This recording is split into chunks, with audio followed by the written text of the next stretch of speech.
шумо медонед дар кино нақш офаридан чӣ аст? тасаввур кунед ки шумо дар ҳаммом оббозӣ карда истодаеду он ҷо саёҳат мегузаронанд. Фаинна Раневская. дуруд бинандаи азиз, инак бори ҳаштум аст ки дарси киношиносии манзурии шумо мешавад. ин навбат мавзӯи ҷолибро интихоб кардем ва ҳоло дар бораи усулҳои филмсозӣ ҳарф мезанем.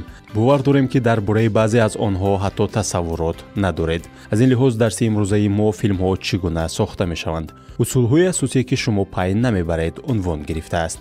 филмсозӣ яке аз дурӯғгории бузург аст. шумо дар баробари тамошои дарси имрӯза ба ин гуфтаҳо бовар хоҳед кард, ҳарчанд қаблан гумон аст ки чунин тасаввур мекардед. масовка ё худ пасманзар. одамоне ки дар пасманзари қаҳрамонҳои асосӣ суҳбат мекунанд, дар асл гап намезананд. аниқтараш даҳонашонро беовоз меҷунбонанд. ҳатто ҳангоми қарсакзанӣ садои қарсакашон намебарояд, яъне дастонашонро беовоз ба ҳамдигар мечаспонанд. садоҳои ғайр ва ё ба истилоҳ интершум ҳангоми танзим гузошта мешавад. ин ба хотири он аст ки ҳамаи овозҳои ғайр ба микрофони қаҳрамонҳои асосӣ сабт мешавад. барои ҳамин масовка ё худ одамони пасманзар ҳаракату суҳбатҳояшон бесадо аст. садо дар мавриди садо бошад, коргардонҳои овоз ҳар чизеро ки ба дасташон мефарояд истифода мекунанд. масалан дар филмҳои ужас ё худ даҳшатнок бо истифода аз сабзавот ба монанди тарбуз, каду, карам ва ғайра садоҳои заруриро эҷод мекунанд. намунаашро тамошо кунед.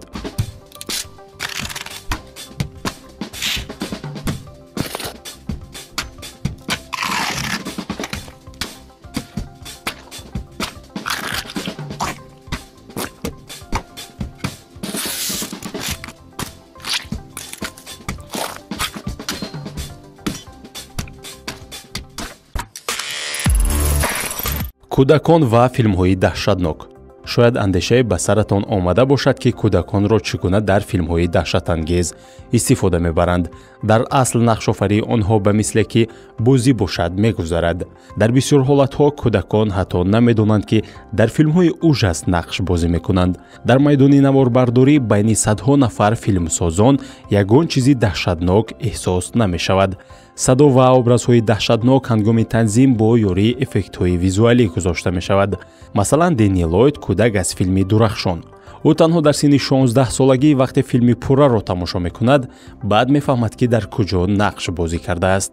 дар воқеъ дар мавриди эффектҳои визуалӣ шояд шумо маълумот доред. биёед дар ин ҷо таҳлил менамоем ки эффектҳои визуалӣ чӣ гуна сохта ва ҷойгир карда мешавад. дар намунаи чанд филм инро дида мебароем. эффектҳои визуаливу графикаҳои компютерӣ. истироҳат дар Аврупо бо яхтаи қиматбаҳо. саҳна аз филми Гург аз Уолл-стрит. дар ин ҷо тамоман об вуҷуд надошт. эффектҳои визуалӣ ба ин филм кӯмак кард ки соҳиби ҷоизаи Оскар шавад. ҳар вақте ки шумо дар филми Супермен қаҳрамони паридаи содаро мебинед, он дар асл чунин буд.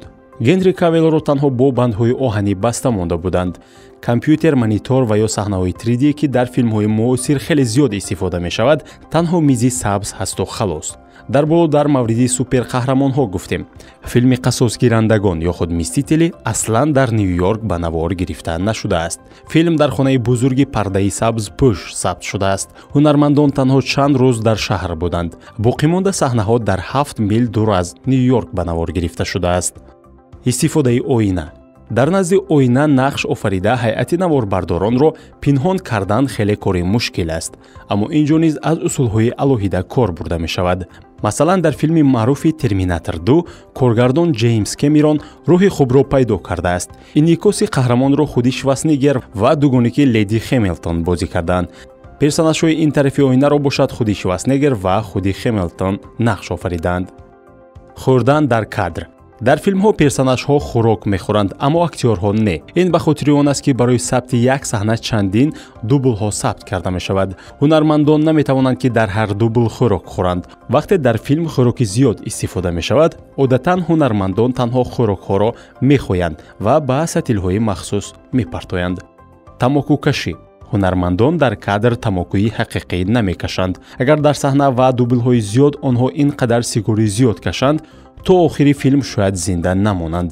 аз ин лиҳоз тамокӯҳои беникотин истифода карда мешавад ки танҳо дуд дораду халос. саҳнаҳои урён. саҳнаҳои дар ҷойгаҳ буда аз ҳама саҳнаҳои мушкили равонӣ барои ҳунармандон аст. барои ҳамин ин қисматҳоро дар поёни филмбардорӣ сабт мекунанд ки ҳунармандон ба ҳамдигар хеле унс мегиранд. онҳоро бо либос чанд маротиба тамрин мекунонанд ва ҳангоми наворбардорӣ ҳайати кории наворбардориро ҳадди аксар кам мекунанд. дар аксари ҳолат дублёрҳо истифода карда мешавад. роҳи тар дар филм. агар дар саҳна роҳҳо шабона нишон дода шавад, одатан қабл аз наворбардорӣ роҳҳоро об мепошанд, зеро роҳи тар дар камера нур истеҳсол мекунад ва наворро зебо мекунад. барф дар бисёр филмҳо сохта аст. дар Голливуд барои сохтани он ширкати Snow Business машғул аст ки барфро бо ёрии коғазҳои коркардшудаи махсус истеҳсол мекунад ва ба воситаи мошинаҳои махсус мепошанд. декоратсия майдони сабт. декоратсияро месозанд ва ё ба ҷои он графикаҳои визуалӣ истифода мебаранд. одатан ба ғайр аз саҳнаҳо, декоратсия низ дар пасманзари сабз ва ё кабуд сабт мешавад ки онро хромакей мегӯянд. чаро сабз ва кабуд? ба хотири он ки дар бадани инсон ин гуна ранг нест ва тоза кардани он рангҳо ва ба ҷояш гузоштани дилхоҳ саҳна осон аст. ранг одатан бештари филмҳо беранг ба навор гирифта мешаванд. яъне чӣ гунае ки камераҳои муқаррарӣ ранга навор мегиранд, ин гуна нест. филмҳо ва ҳатто имрӯз клипҳои зиёд бо камераҳои махсуси беранг ба навор гирифта мешавад ва ҳангоми танзим ба онҳо рангҳои зарурӣ илова карда мешавад. рӯшноӣ дар филмҳое ки дар хона, торикии мағоза ва ягон манзараи дигар ба навор гирифта мешавад, рӯшноии сунъӣ ва ё табиӣ истифода карда мешавад ки баъзан онро бинанда ҳис намекунад. масалан, саҳнае ки дар хона ба навор гирифта мешавад, ҳеҷ гоҳ камера муқобили рӯшноӣ намеистад. дар аксар ҳолатҳо равиши рӯшноӣ истифода карда мешавад.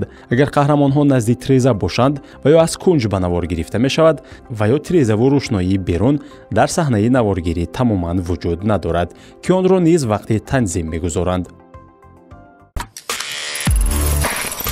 бисёр нозукиҳои дигаре вуҷуд дорад ки дар эҷоди филм истифода бурда мешавад ва онро бинанда эътибор намедиҳад, зеро барои бинанда муҳим ҳам нест. масалан, ракурс яъне кунҷ, тағйирёбии намо яъне кадр, ҷобаҷо гузории мантиқии кадрҳо, дуру наздик намудани он, нишон додани эҳсосот ва ғайраҳо. бинандаи азиз, агар аз навори мо ягон маълумоти навро соҳиб шудед, мо сарфароз ҳастем. дарсҳои дигари моро пайгирӣ намоед. дар дарси навбатӣ дар мавзӯи жанрҳои филм суҳбат мекунем. муваффақу шодком бошед. то боздид.